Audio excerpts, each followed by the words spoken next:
Friends, இன்றைக்கி ரொம்ப டேஸ்ட்டாகவும் ரொம்ப சிம்பிளாகவும் செய்யக்கூடிய தேவனாங்குறிச்சி நாட்டுக்கோழி வறுவல் செய்யலாம் வாங்க.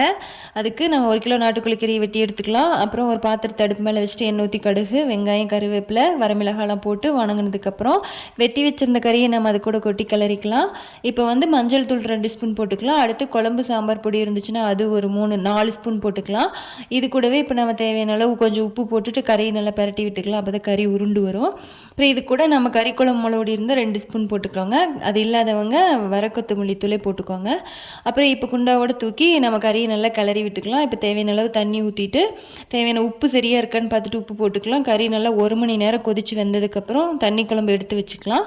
எடுத்ததுக்கப்புறம் அந்த கறி கூட நம்ம இப்போ மறுபடியும் 3 ஸ்பூன் நம்ம குழம்பு சாம்பார் பொடி போட்டுக்கலாம். 10 நிமிஷம் நல்லா கிளறி விட்டுட்டோம்னா அவ்வளோதாங்க, தேவனாங்குறிச்சி நாட்டுக்கோழி வறுவல் ரெடி ஆகிடுச்சுங்க.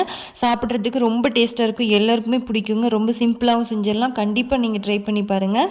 தேங்க்யூ.